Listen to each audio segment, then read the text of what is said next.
Here we are, we're live. G'day. Actually, is there an audience Hi, on there? Yeah, maybe. who Hi, knows?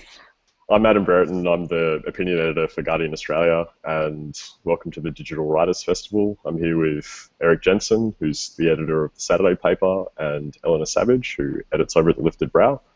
Today we're going to be talking about opinion writing, how to make arguments, how to make better arguments especially, things we like, things we don't like, and how you can better pitch to editors. And hopefully, if there are people out there joining us in cyberspace, we can all come away with some better ways to improve opinion writing in Australia and make everyone happier and and to enjoy columns. So we're going to split the session today into kind of four sessions, four sub-sessions, talking about process, how people come up with ideas to write opinion columns, some common pitfalls, crutches, people that things that people want to hang on to, but that kind of hold their writing back. New arguments, ways to improve your style, and then we're going to talk about some writers we like and writers that we would like to recommend to you. You can tweet any of us. You can tweet me at Adam Brereton, or Eric and Ellie are both on Twitter as well. You can check the Digital Writers Festival account and flick us any questions you want. And our lovely producer, Samantha Forge, who's hiding in the background and has just told me that the hashtag is DWF15. Sammy will flick through any questions you've got for us because we're all kind of trapped in cyberspace. So we might go to Eric first. Eric wanted to talk for a bit about how people come up with the idea to write an opinion column and how they might best go with that. So we might throw to you first, Eric. I think in some respects, it's not a question of how you might come up with the idea for a column. I think it's when you sit down and think you're going to write a column, the first thing you should ask yourself is, what expertise do you have for the writing of this column? And if your answer to that is because I write opinion columns, then you should stop writing it. I think this is, this is the very first question you should ask, and it's the question that's least often asked about opinion writing. The second that you are only writing because opinion writing is what you do is the second that you're not really writing a serious column. And so I think the generation of ideas, you can't tell a person how to generate ideas. Life suggests to you ideas. There are things that interest people naturally. There are things that seem contentious and that need to be written about. The question is, should you be the person writing about them? And I think that's the question not often enough asked. What do you think, Ellie? That you should have some kind of pre-existing expertise necessarily before you get stuck into putting a column together? I don't know that like a pre-existing expertise. I don't think you have to be in the field, working in the field, to be writing on a topic. But certainly the question, do I say this better than someone else? Am I going to say this better than someone else? And does this this short work of literature need to exist in the world? Is it going to improve the discourse at all?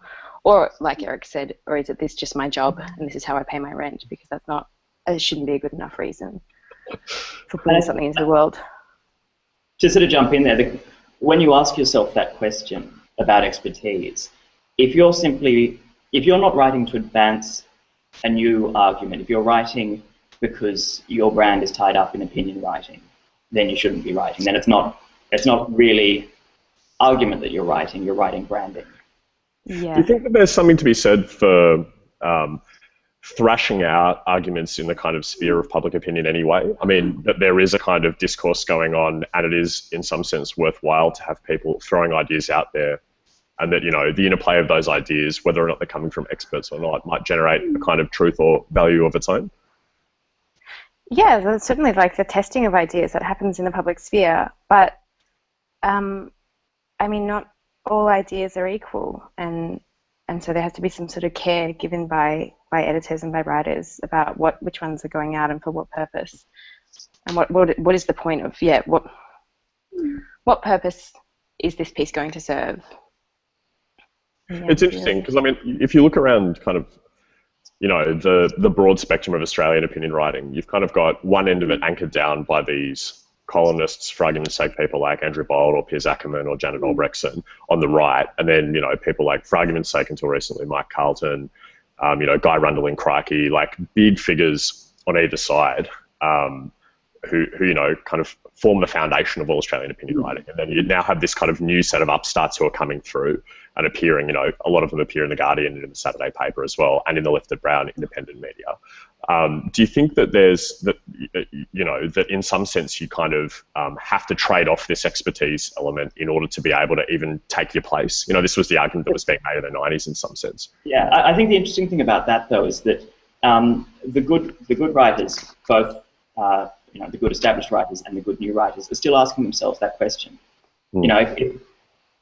If Rundle sits down and writes for you, it's often because he has something that is unique to say. And if a good young writer sits down and writes for you, it's often because they've asked themselves, is this a new and interesting thing to say? And so, expertise is as much about thinking as it is about specific relationship to an issue. Someone who is simply a good thinker can have expertise on a subject, irrespective of whether or not they might have any sort of formal education in that subject. Yeah. What do you think? When the question is to be asked of expertise, it's that question. What do you think about novelty in terms of topic as well? I mean, one thing that I think a lot of editors get is, especially with casual submissions, is you'll just get buckets and buckets of submissions on very similar topics. I mean, especially for people who are starting to write opinion columns, maybe they're doing casual or freelance reporting, or maybe they are reporters for an established organization. They want to go in search of topics to write columns on. I mean, where would you see kind of, how would they go about developing those ideas? Like, how would they go about finding novel areas to then, be a part of? Ellie, what do you reckon? Especially, and I mean, I see a lot of vigor especially in feminism and that kind of stuff. In personality politics, in gender, as being a new area where there's a lot of good novel opinion writing being done. Mm-hmm. Yeah, I actually sometimes I'm on Twitter and I wonder just how many opinion pieces can come out on the same topic that aren't saying anything new, and it's quite depressing. And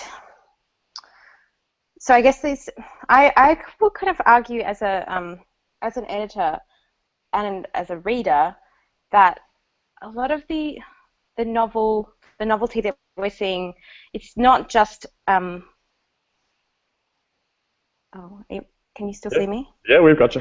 Oh, the novelty is possibly formal. So there are some American feminist writers that I love. They probably wouldn't be included in this quite narrow conversation that we're having about really specific kinds of argumentative writing. But there's a formal novelty that's being taken up by internet writers. And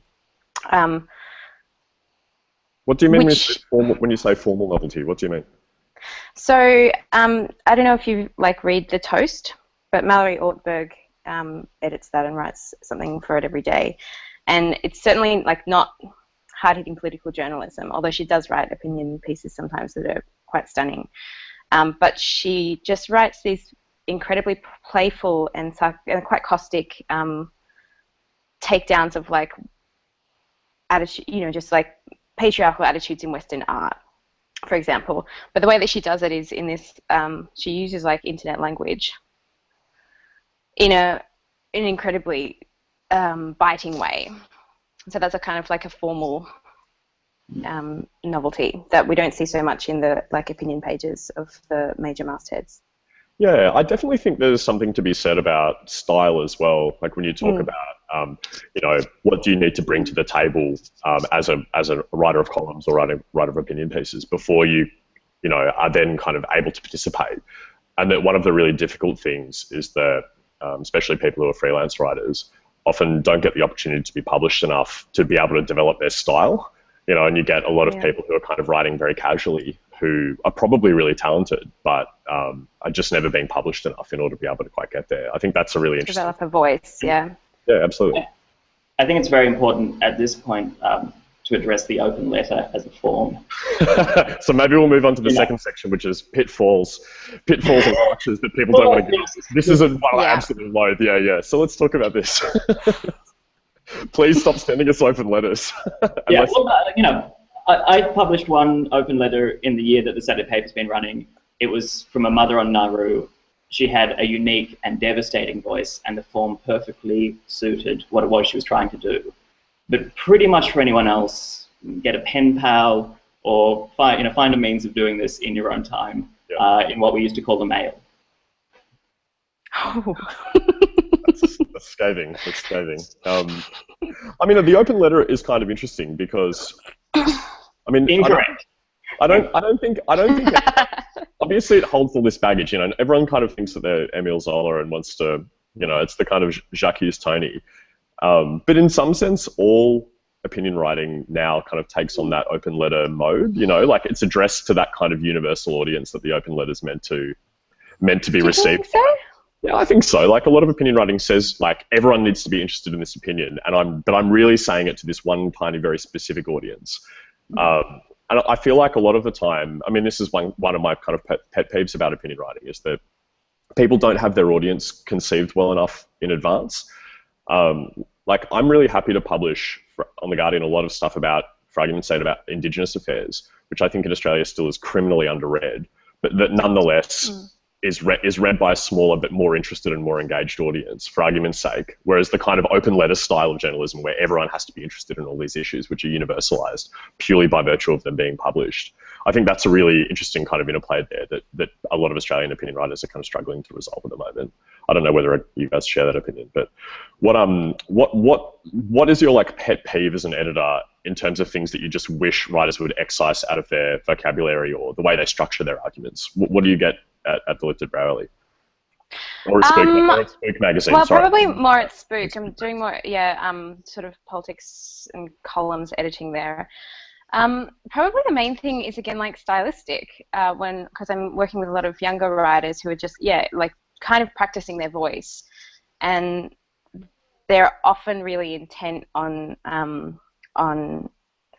displaying their university educations rather than compelling you to read them because they're inside this argument and it has to be articulated, which is the kind of urgency that Eric, I think, was talking about before. So I try to encourage younger writers or developing writers to actually put something at stake in the piece, and that can mean just like simplifying the language and making it more personal and exposing something. But yeah, so yeah. I just don't really like over clunky, unsophisticated language that sophisticated language that is used unsophisticatedly, I guess. Do you mean jargon? Jargon. Furthermore, that word, for example. Yeah. You can kind of see this kind of bureaucratic language as well. Like one of the ones that I get all the time that I immediately edit out is impacts. Everyone wants to talk about impacts. Yeah. What about you, Eric? On a personal level, I really don't like gerunds. And that's just something I'll have to deal with myself. But I think it's not so much individual words, although certainly, people who are using words like problematize or stakeholder or, words that really have more attractive alternatives.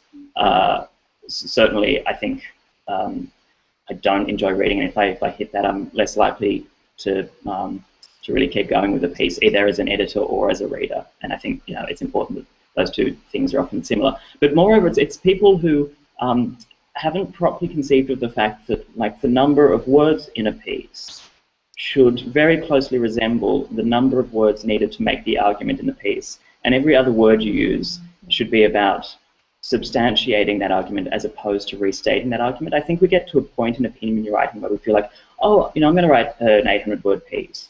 And I'm going to write this piece making the same point 6 times because that's how you convince someone when you're yelling at them in a bar. But it's not how you convince someone when you're trying to actually sit down and reason with them in a more logical sense. And I think that's more than just using clumsy language. Really think about how long a piece needs to be and how much you need to have thought about something to sustain a piece of that length.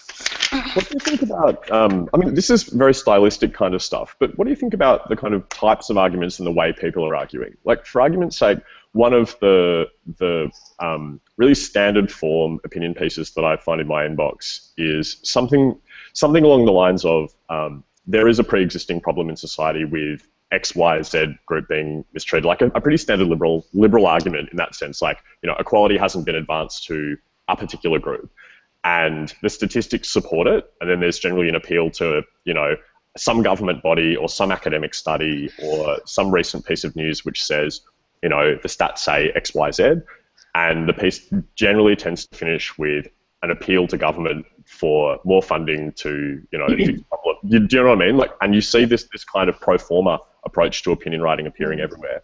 I wonder whether or not it's because people who are involved in PR or people who are, they're the comms officer for, some of whom might be listening, or the comms officer for an organisation or an assistant to an MP or something like that. But people who tend to put their opinion pieces through this kind of ringer, it's one of my pet peeves. I was wondering if you guys had anything like that. You see the same forms of arguments or same structures appear time and time again, and that kind of, is something that you've picked up on. I think part of that structural question as well, it is, opinion pieces quite often do take similar form, and I think that can be okay. I don't think you need to be wildly inventive. I don't think it's an area where you want really avant-garde structural stuff, because you're dealing with trying to convey ideas as opposed to conveying great writing necessarily. But certainly, opinion writing should look more like fencing than it should look like boxing. It's, it should be technical in that respect, and you're not trying to wear down the person who is reading you. It's very different to other forms of argument where you can win on a sort of technical knockout, or you can win just by the fact the other guy can't go anymore. It really needs to be more about how with every stroke you're actually getting more points. What about you, Ellie? I would agree with you that, yeah, using I've done it before so many times, and it's just kind of lazy. You resting on statistics in an obviously careless way. I think there's something to be said for, when you're advancing a kind of radical position or a, for lack of a better word, a liberal position. There are generally better arguments than like misquoting a report from 1994, and I guess it's maybe what Eric was just saying, that it has to be the argument there has to be something at stake with the writer, I think, and there has to be an urgency, and that is it's a delicate kind of, every sentence is supporting the fact that whatever the argument is that's being advanced. I'm not being very articulate, but it's the vibes, Your Honour. Yeah, it's all about the vibe. I mean, it's interesting that you say that there's this need for urgency and for something to be at stake. I mean, one of the things that fascinates me about the kinds of issues that people are commenting on is that they're largely the same cultural battles that people were fighting 20 or 30 years ago, for argument's sake, and that I think that that's something that if as editors sometimes we feel like the arguments might be a bit rehearsed, that's because they are just being rehearsed in the public sphere as well. I mean, Eric, you're editing a daily. Sorry, is my sound cutting out? I'm all right. No, you're there. Just getting a message from our friendly producer. Eric, you edit a national newspaper that is, commenting weekly on, the big stories of the week. Do you feel like that's a problem for columnists, that they're kind of trapped in rehearsing old arguments, and that there's not an obvious way out of that? I'm more interested in our columns to feel something like reportage, and I think they often do. It's because we don't have a huge amount of opinion space. We only have one real page of commentary a week and another page of what is kind of the news of Canberra wrapped into opinion.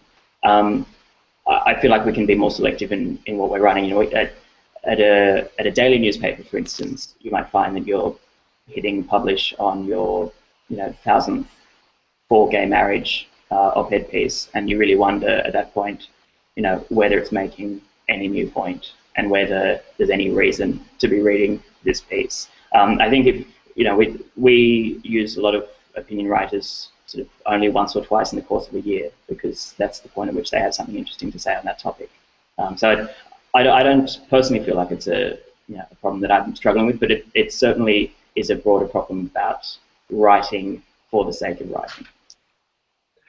What about? I mean, one thing that's really interesting to me is how reform-focused a lot of opinion writing is, and I think this is something that you see, across the kind of publishing spectrum. Like, you definitely see it in Fairfax, in that kind of left liberal politics that Fairfax champions. You see it in The Guardian as a kind of broadly kind of independent progressive publication, certainly in the Saturday paper, is there's always a tendency, I think, for opinion writers to address their arguments towards some kind of progressive cause, to move things forward. I mean, do you how do you feel about this? I mean, do you think there's a kind of people need to put this idea aside and maybe focus on a way that they can talk about the status quo or talk about something interesting from history, or do you think that notion of being reformist and progressive holds a lot of writers back? I think we're talking there about two different kinds of writing, though, aren't we? We're talking about opinion writing and the writing of a columnist. I think a columnist, like Maureen Dowd, for instance, is not trying to move the agenda with every column. Sometimes she's simply letting you in on her thoughts, on her life. She's building a relationship with her reader, and she becomes someone you feel you're talking to.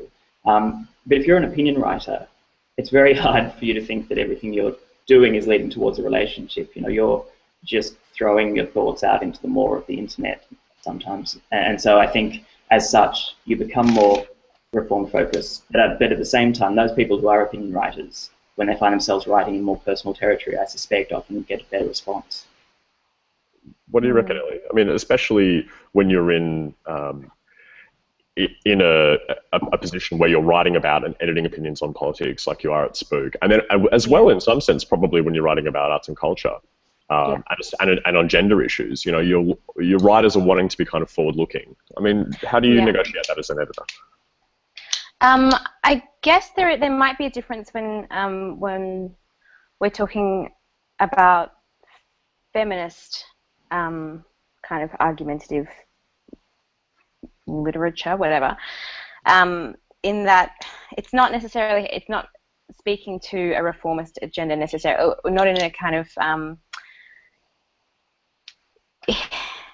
I think that in advancing feminist, for example, arguments, you're not asking for something to be handed to you. Do you know what I mean? You're asking for the culture to shift, which is a huge endeavor, and it will take centuries. And so you're kind of participating in some history that I guess is progressive or whatever. But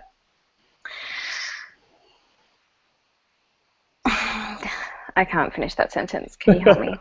Yeah, I just think, especially what Eric said before, we're really at this discussing what it looks like to be at the intersection of, punditry, hot takes, the kind of internet, machine of opinion writing, and, basically the kind of business that you're in, say, if you're writing a column for something like the Saturday paper where you've got, an entire week to kind of curate a newspaper and put it out, is there any, and the consensus between the two of you generally seems to be, I think, that the kind of hot takes industry is, less valuable potentially than curated columns. I mean, on Common History, we're punching out, multiple columns a day. We have columnists who we work with, but we also take a lot of freelance writing. And, I tend to like the ability to put people out in the public sphere, to introduce new people, for them to have, arguments that are quick reactions to things, even if it means that, maybe you're not getting to the level of depth that you would get in a quarterly essay, or that you would get in an essay in the LIB or something like that. I still think there's a lot of value in having new players consistently introduced into the game, given for how long that new voices have been kind of locked out. I really value that. Totally. The assumption in that, though, Adam, is that the new players have to be doing hot takes. I mean, I think you've done really well with The Guardian in using established players, Richard Ackland, to do hot takes on High Court decisions. Absolutely. And that is very valuable, because it's important to quickly understand what's happened, both for reporters who are reading that before they go and do a presser with the Prime Minister, and for the public who aren't going to sit and read a High Court judgment. But the assumption that a young writer has to be churning out responsive, quick content, I think, is actually quite a damaging standpoint at some point for the younger writer. I wouldn't say that's something that I would want young writers, that I would expect young writers to be doing, but I do definitely think that there's a market for good opinion writing that is kind of reflexive in nature. Something's happening, and the internet is a large content farm that has a tension between needing quality and also needing immediacy. And I think for a lot of young writers who are getting into the game, who want to do opinion writing, there can be a lot of, and who are smart and who have style and, you know, who have a good kind of angle. I think a lot of the time the kind of hot takes game is a good place for those people to be. I mean, maybe you guys disagree. I think. Sorry, you go.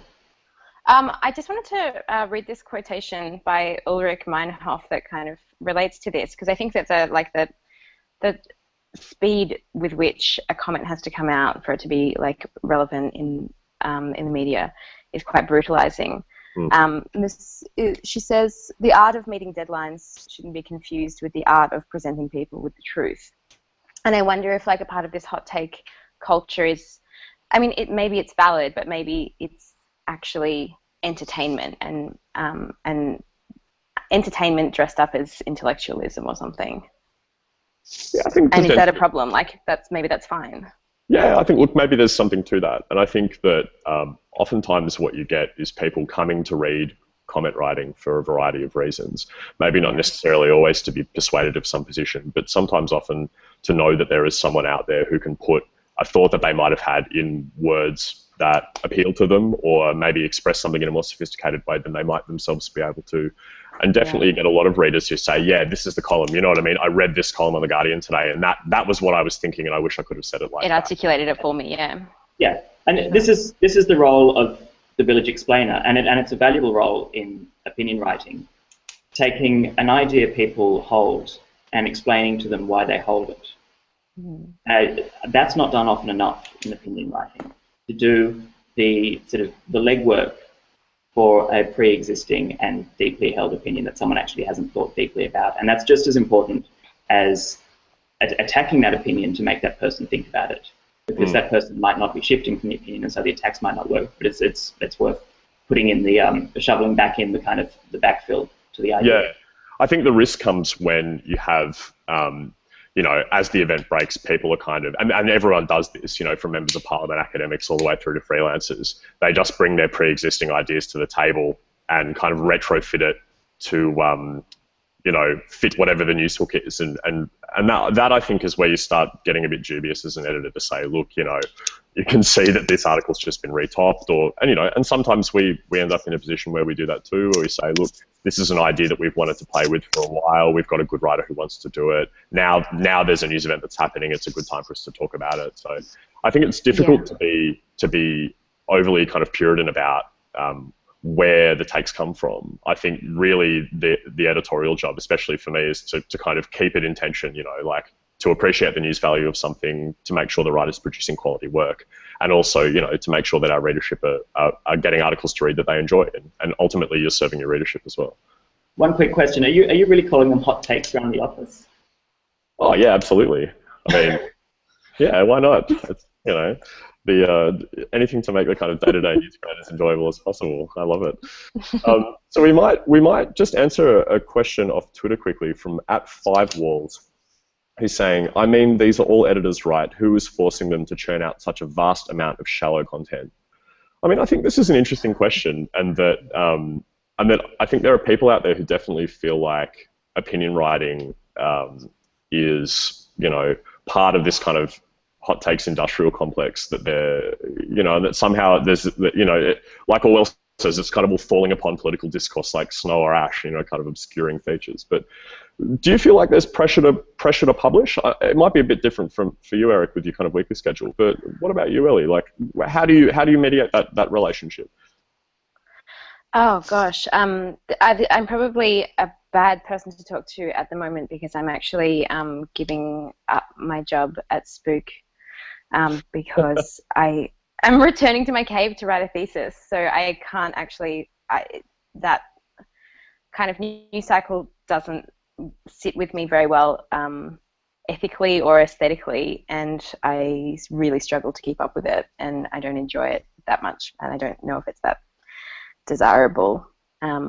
Yeah, so I'm the worst person to talk to about that at the moment, because I'm like quitting.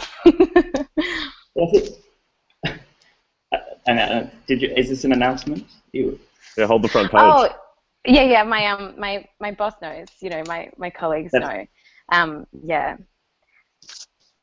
But comes from like sort of deliberating, like how because I'm writing a weekly column as well, and I'm like, how many opinions can a person have? Like I'm dry, and I want to, you know, work on something longer and more thoughtful. Yeah. But Adam, I think Sorry. it's an interesting question. It's sort of in some respects the question from which the Saturday paper started. You know, how do you look at a news cycle that is becoming so hungry as to eat itself and find a means of slowing it down, of instead of sating its hunger, of trying to find a more sustainable means of feeding it. And I think without question, I could easily at the Saturday paper be publishing an extra 5 blogs a day that are hot takes on issues that people will click on because it's an issue that they need to explain to them. And the only thing is, it would be inevitable that those takes wouldn't have the same thinking in them as the pieces we're currently publishing. And I think you can look at the internet and say what we do is edition-based publishing. Yep. If we write the best piece there is on something, it might mean as much to you when we publish it on Saturday as it means to you when you read it on Thursday. You know, the big ideas haven't changed. It's a question of the time in your life you're getting around to actually reading it. And I think not all news organizations can do that. Obviously, we've got to be honest about what it is that drives revenue for news organizations, particularly for news organizations as they migrate online. But it's there is a model where, for at least some news organizations, that can work. And it's certainly a question worth asking ourselves. Yeah, I mean, I think it's really interesting to watch what Schwartz Publishing has done, stratifying its kind of products. You know, you've got the quarterly Black Ink and the quarterly essay, and then you've got the monthly, and now the monthly is even producing its own blogs. The Saturday paper to kind of do a weekly. It's almost like you've got a publishing company that basically it's almost temporal. Do you know what I mean? You've got a series. You're hitting a series of times when people might like to read something at varying degrees of depth. You know, and I think that's really quite interesting. Well, it's experiential publishing in some respects. It's like, when have you got the time to experience this, and in what form do you want to experience it? And the fundamental, obviously they're 3 different things. One moves at a quarterly cycle, and one goes monthly, and one goes weekly. But the thing that underpins them, and the thing that underpins good argument, is to say, let's not underestimate the sophistication of our readers. Absolutely, Let's be really serious, and they'll come.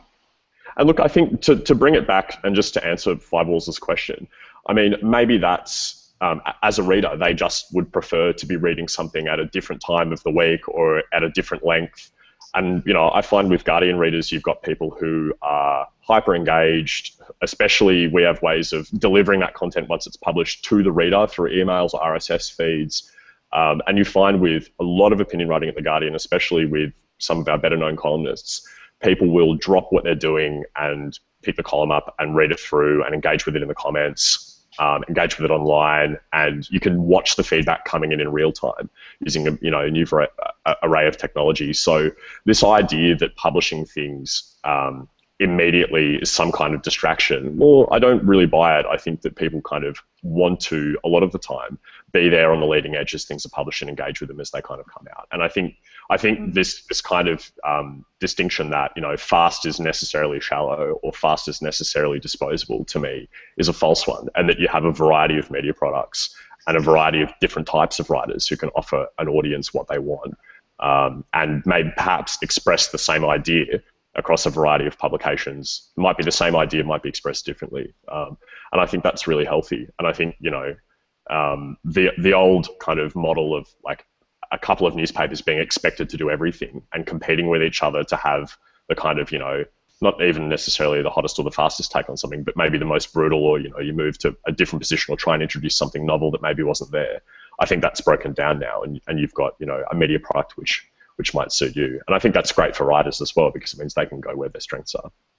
Well, do we want to move on and talk about things that we would really like to see writers, moving into? New ways of making arguments, new topics, style, and then we can go on to talk about writers who we are really massive fans of? Yeah, let's do that. Great, okay. Do you want to start off, Eric? One thing, when we have a government forming like the one we have, I think it's important to try and find, as an opinion writer, a means of not just writing, this is another policy area and it's rooted, this government's terrible, they must go. I think, that column now you can sort of assume has been written before you've written it. And so, and a big part of that is wanting to find writing where you look at the columnist's name and you look at the headline and you're not certain what the argument is going to be. I think that's the writing that I most look for when I go out and commission pieces.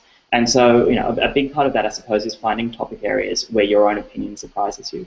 And so you can't be prescriptive about what those topic areas are. But it's really, if you're writing opinion frequently, you should hopefully get to a point where you think something and you defend the position, you're convinced of the position, but it still surprises you. I think that's, that's a sort of, it's not necessarily a topic area, but it's kind of a way of approaching topic. Yeah, I mean, just to build on that, I mean, you mentioned that you think the kind of ex-policy area op-ed is dead. What? Obviously, at the moment, the federal government... Not dead, but so... it's on that store. In that piece, but it's something that maybe you should try not to write if you don't have to. Yeah.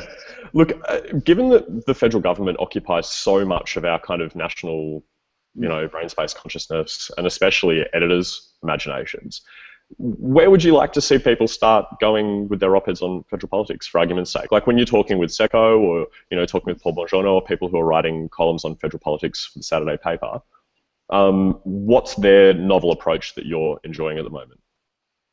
I mean, for both of those writers and for a lot of our writers, the novel approach is context, which sounds like a kind of glib thing to say, but it can be true at times.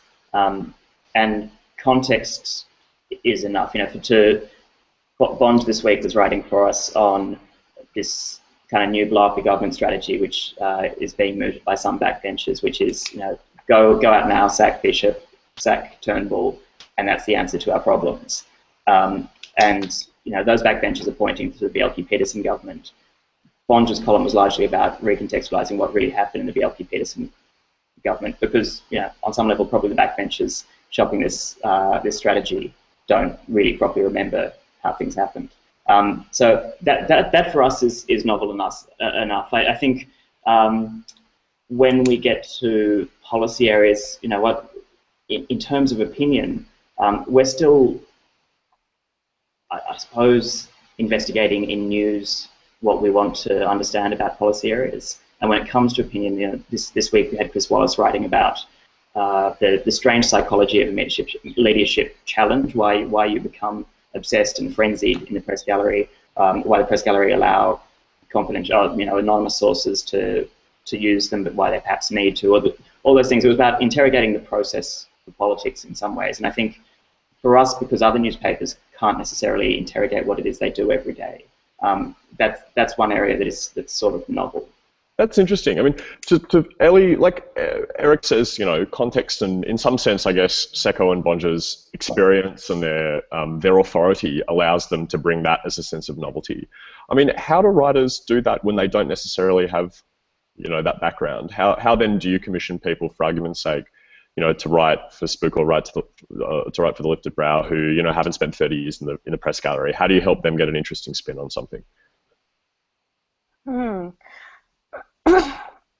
I mean, this is probably not helpful for writers, but I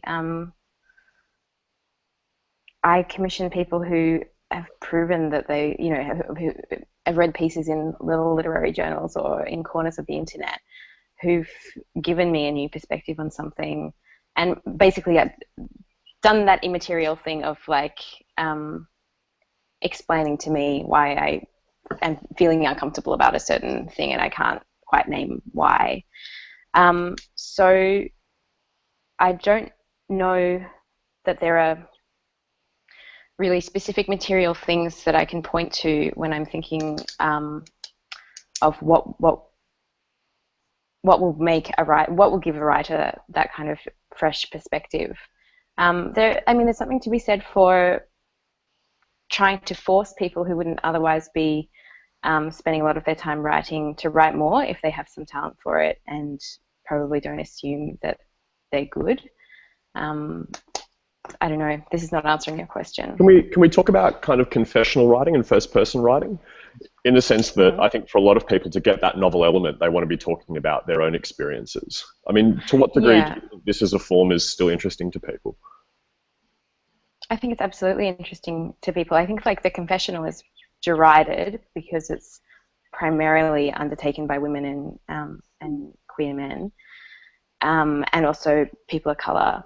It's a just the kind of personal essay that's being. I mean, I'm really interested in this. Like, at the moment, like one of my favourite books right now is White Girls by Hilton Als, which collects a lot of his essays. So, but I'm getting off topic. I think that like there are ways of doing it, and I think in a lot of like argumentative writing, or bad argumentative writing, it's done poorly and it's done cheaply, and it'll be like a false exposure of a false exposure to get the sympathy of the reader or something, instead of there being invested, a sort of a stake. I keep on saying something has to be at stake, but to give you're right, enough weight to your argument. There has to be some human part of you that's caring deeply about this issue, and there's a reason for that, and that's a way that the reader can connect with you. It's interesting as well because I think there's a lot, there's an attempt by a lot of writers to kind of compensate for, the fact that the conversation is all about, federal politics. It's all about power. It's all about people's ability to be close to power and, derive their authority from that. It's interesting, to me, the personality politics side of it, the confessional side of it is something that I love to see from readers is a discussion about history, going back through the archives a bit to say, I was looking through some stuff this afternoon. I was tweeting about it around, some of the opinions of, for argument's sake, leaders of the Catholic Church in Australia that are misremembered or hardly remembered. And I think appeals to literature and stuff as well is a really interesting way for writers to gain a sense of authority that they might not necessarily have by virtue of their age or their experience. To say, I can go back and I can give a sense of authenticity to my column by talking about fiction or by talking about theory. And that to me feels a bit realer than just digging up Foucault or something like, you know what I mean? Going back to absolutely. The Institute, and that's really right. Writing. But I think we're then now just sort of talking about essays, which is an awesome and like comprehensive form, which can take from any kind of like historical sources or works of art. This one writer I really like, who's this quite conservative UK theologian, talks about his method, and he just says, we shouldn't be too doctrinal about things. What we should do is offer and exhibit a ruin. That's his kind of method. And, I find that really appealing in people's opinion columns when it's not just so straight up. We've actually got a question in from Twitter. It doesn't say who it's from. Eric says opinions should surprise, but how does this square with writers building brands on peddling a consistent take? What do you reckon, Eric? I think this is the very reason you should surprise is because if you're building a brand based on the fact that that's from Mel Campbell, sorry. Then I'm not interested in reading you. If your brand is me knowing what you have to say about something before you've said it, then that's a terrible brand. That's knowing that Target clothing is bad before you wear it. Like the way in which you build an audience by consistently surprising them is being a good writer to start with. If what you have to say is well written and the way in which you say it is surprising, but also what you're saying itself is surprising, if those things exist, then you will be a writer I will follow. I certainly will not follow a writer because I know what their brand is, as in their brand is a particular opinion and they're going to keep running it. I mean, arguably that's, I think it's a fair comment because a lot of Australian opinion writing does definitely fall into that kind of, broad trend where, you can open a metropolitan newspaper, you can log on to most websites, and you can broadly know, I think, what a lot of established columnists might have to say. That's probably true in some sense of, if I turn up to read a column by Secco or something like that, I think I broadly know where he's going to be coming from in the sense that it's, necessarily a bit anti-establishment, a bit progressive. Do you know what I mean? And that repertoire style. But do you think, Ellie, that there's necessarily anything wrong with writers building up? You know, is there a difference between the brand and the persona? Like the writer has their own personality, which is naturally going to come through, and how might someone? Yeah, they have a voice, and maybe you are attracted to their voice, and that can, it'll obviously there'll be particular political position coming through that. To be, I don't know, like someone like Guy Rundle, you can pretty much guess what his position will be, but you can't guess how he'll get there before you've read him. And so he's got that element of surprise. Yeah, and then there are other writers who are very good formally that I can't read because I know that they're going to be like awful politically. But they have also, yeah. It's the kind of the opposite thing happens as well. I've found, like, for argument's sake, I think he was on holiday, but David Marr went over to the US and like drank the Starbucks flat white and, you know, knocked out 400 or 500 words about it. And people were really cranky about it. You know, he was just playing, you know what I mean? He was just playing around. But I feel like people were kind of like, no, Marr, we want another hard hitter on, you know, Catholic child abuse or something like that, or you know, on Tony Abbott. And that actually when writers deviate from their kind of beat, the shtick. Oftentimes maybe people are dissatisfied with that. I guess a lot of what we're talking about is the ability of people to keep a whole bunch of competing strands in tension, you know, the ability to kind of deliver your voice time and again, the ability to find new novel areas to write about. And, you know, really, I guess in some sense, you've just got to keep publishing that. So maybe we can wind up. I think we've only got about 10 minutes left, and maybe talk about some Australian opinion writers and some international opinion writers who we really love. Eric, do you want to start off? Who are your kind of favourites in Australia, and, you know, maybe some people who aren't, you know, necessarily ones that you edit? I mean, quite honestly, I seek out and enjoy reading Paul Sheehan, and I know he's not an opinion writer for whom I imagine many of the people watching us have particular or large affection, but he is firstly a really strong stylist. He has the column form down pat and manages to do it twice a week, which perhaps is, you know, more than what many people should attempt to write a column at. But he also is very good at being ahead of issues. His take I will almost always disagree with, but he's quite good at picking issues on the horizon before they become a larger political conversation. That's sort of, it's a gift he has. It would have made him a strong chief of staff to a prime minister. He's a real kind of boundary rider when it comes to new things that are going to be large cultural issues that no one else is yet talking about. And so I read him to disagree with him. I read him for his skills as a stylist and to see his rhetorical skills, even when sometimes those become fairly eccentric. And then I also read him for his capacity to look at the culture in a way few others are necessarily looking at it. I mean, for a time I read him to see what people who weren't like me were thinking, but it's metastasized into something else. It's more than that now, is it? Yeah. Can I ask you a question, actually? I think Sheehan, especially as an example, raises a really interesting point, which is, you know, he's quite close to people like the Q Society and, you know, has his kind of fingers in various groups, and that tends to inform his commentary, especially on Islam as an issue.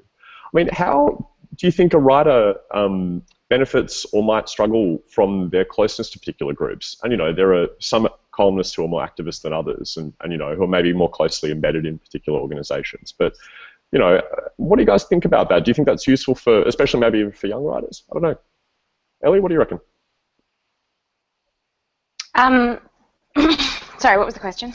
Well, look, for argument's sake, if we're talking about a feminist writer, do you think it's necessarily like useful or even maybe a precondition for producing good feminist writing that you are engaged in the movement in some sense? You know, you maybe go to associate with certain people, you know, all that kind of stuff. I mean, the idea that a journalist is not influenced in some way or not tethered to any political movements is quite false, and everyone's aware of that, I think, now, right? I mean, there are obvious. I think if you're making a political argument, no one's going to be annoyed with you that you have you've admitted political allegiances. It's quite obvious when you state your position what your agenda is. So yeah, I don't really think that's an issue at all. Maybe other readers do, and maybe other editors do, but I'm quite happy to use writing and editing to a political end.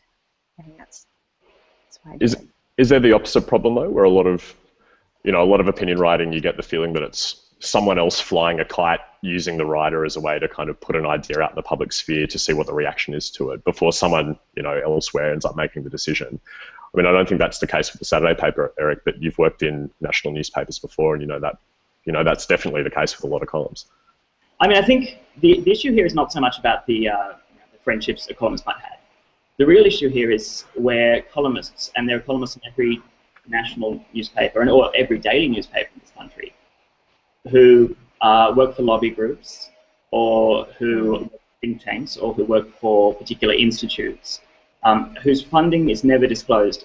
Every time you see a column written by someone at the Australia Institute, and that's a left-leaning institute, or someone at the Institute of Public Affairs, or indeed Gerard Henderson at the Sydney Institute, you never know who it is that pays those people.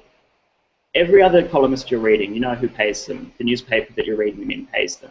And I think it's almost obscene that newspapers can publish people who are literally mouthpieces of other organisations without the editor even of that piece knowing whose opinion is being laundered in those pages. Mm. It's really fascinating as an issue, actually, because I know definitely for a lot of editors who will go searching for experts on a particular topic. There are people who are paid up, members of think tanks, who are properly on the payroll. But then, for argument's sake, the Labor Party has the McKell Institute, which has a really broad range of fellows, people who are in the orbit of that think tank. And I think that's pretty common. Definitely Centre for Policy Development has the same thing. So you end up in this position a lot of the time where, experts who are out there, who bring with them style, who bring with them the kinds of things that we've been talking about, institutional expertise, are definitely in the orbit of some organisation or other. And it's almost strange in Australia to find someone who has all that expertise, who's not, associated with some kind of organisation or doesn't have that institutional history. It's a really thorny one for a lot of editors. Do we want to throw, just because we've only got 5 minutes to go, do we want to throw to you, Ellie, for some recommendations? Who are the writers who... Sure. I guess I'm probably steering it towards my own personal interests, but I really love the music writing of Anwen Crawford in the Monthly. She makes a really strong point. She's just a really great stylist and just a really, her intelligence shines. Richard Cook as well at the Monthly writes some really great political commentary. Bryony Doyle, who actually writes a column at The Lifted Brow about pop culture, is an incredible writer. She's an amazing stylist. I have enjoyed, I haven't seen anything written by her for a while, but I've enjoyed Helen Addison-Smith argumentative writing over at Overland. And of course, Guy Rundle I always read and love. Yeah. I think mine would be two of the opposite ends of the scale. I think everyone who writes columns in Australia should read as much Laura Tingle as possible, in the sense that she's just absolutely ruthless with the way that she constructs her columns. They're just so lucid and readable, and that, you have absolutely no problem whatsoever following her argument. And stylistically, she's just, immaculate. And I think she just is one of the writers who sets the gold standard for political commentary. And I think, at the opposite end of the scale, again, to indulge your own personal preferences, I really like a lot of Scott Stevens' writing over on the ABC Religion Ethics website. And he has a kind of interesting forum to publish a lot of opinion writing that's kind of longer, more in-depth, more academic, more specific. But he writes blogs that are really excoriating, that draw from a wide variety of influences and resources to kind of build his argument. And you can read his takes on things like, for argument's sake, he wrote a great defense of Waleed Ali when Andrew Bolt went in. That was just fantastic, his column about monomania. And I think Scott's got a really interesting take on things that you don't really find anywhere else in Australia, and I'd recommend his writing to everyone. Okay, we've only got a few minutes to go, so let's wind up.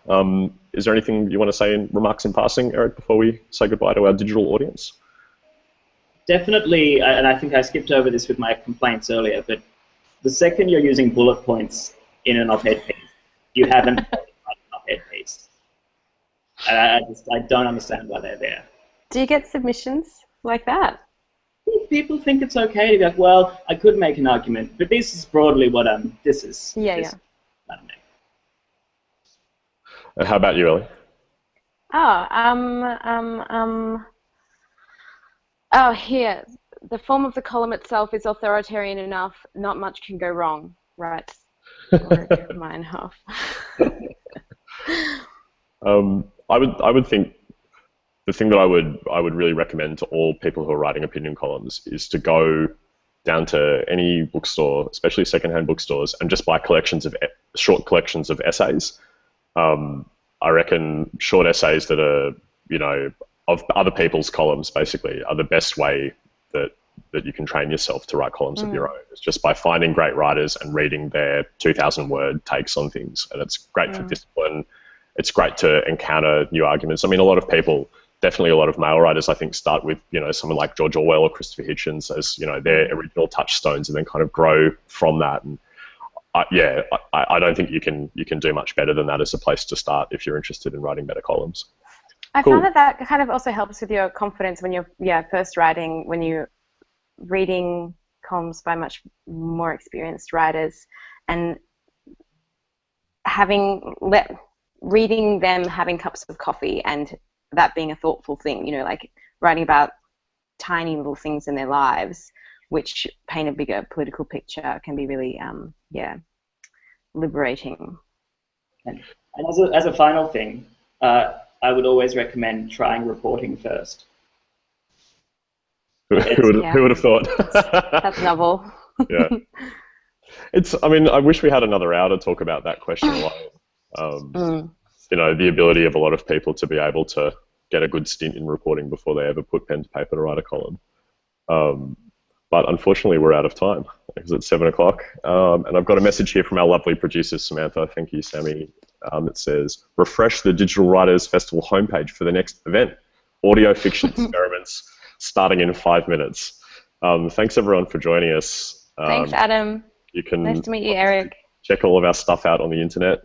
Follow us on Twitter and keep following the hashtag DWF15 for more hot takes on how to write in the digital world. Thanks very much, everyone, and we'll catch you later.